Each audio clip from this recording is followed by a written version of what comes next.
SteepFuze got started in 2013. Ben and I were roommates at the time, and I was getting into home roasting coffee. I had a little whirly pop popcorn popper that I drilled a hole in and put a candy thermometer on it. And around that time, I injured a couple of discs. I herniated a couple of discs in my back, snowboarding. And so I started getting, at first I was on a plethora of pharmaceuticals, which I eventually was able to subvert with a THC tincture. And then when I needed to go back to work, I started using a CBD tincture. And every morning that was sort of the routine. Chug down the nasty CBD tincture followed with the fresh roasted coffee, which sort of led to this aha moment. And then I started talking to Ben about it, and he pushed to be like, yeah, let's do this. So we started experimenting right out of the house, roasting and then infusing right at home, and we've just sort of built from there. We were in the backyard talking about coffee, and we hear a voice over the fence. Someone go, hey, you in the coffee business? And our shrubs were totally overgrown. I couldn't see anybody. And sure enough, Jerry couldn't see us, and he was sitting on the other side of the fence listening to the conversation. Yeah, he just shouts over the fence, hey man, you guys in the coffee business?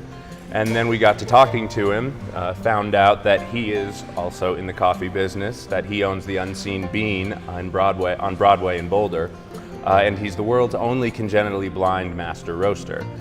And he's been doing this for about 14 years, and just overheard the conversation, shouted over, and we got to talking, and then we're like, hey, do you want to help us with this? And so we started working with Jerry. That was in about early 2014, and it was a total game changer for us. Before we'd been roasting, like I said, in a popcorn popper at home, and then suddenly we had Jerry, so we went from home roasting to master roaster, and everything sped up, everything started clicking into place.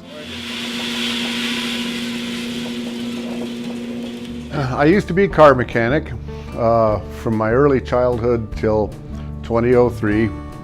My father was a mechanic, and I learned from him as a child.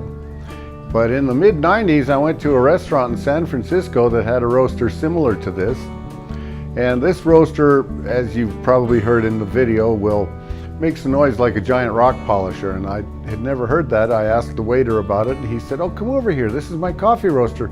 You can do this, you don't even need to see to do it. And he spent a couple hours roasting coffee with me. And then I decided that if I ever got tired of fixing cars, I would get into coffee next. And in 2002, I decided I was done being a mechanic, so in 2003, tried to get a job roasting coffee around here someplace, and everyone did not want an apprentice. So I took a class to roast coffee and refinanced my house and started. I've used CBD extracts or hemp extracts to help with inflammation and pain.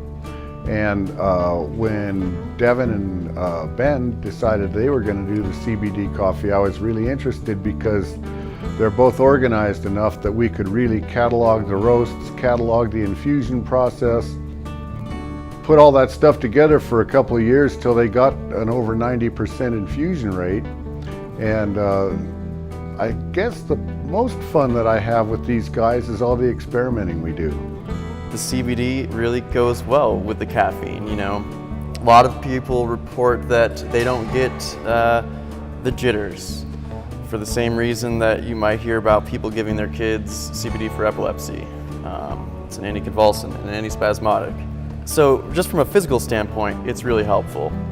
It's an antiemetic, another thing that we seem to be getting a lot of good feedback on. So it's helping with those stomach issues. You know, I don't like to eat a lot in the morning sometimes, you know, sometimes the coffee just kind of is a little bit too much for me, but I find that the CBD kind of levels that out. Beyond that, there's quite a lot of potential benefits. I mean, we've gotten feedback from people. I mean, it could just be general athletic recovery. It could be, you know, I'm not going to say it's going to cure your dementia by any means and reduce that, but we have people who give us really good feedback. Hey, like I've been giving this to my aunt.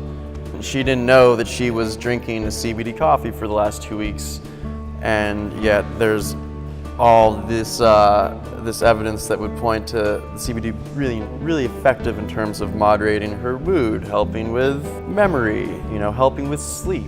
Where we've spent most of our time as a company was in developing the actual process.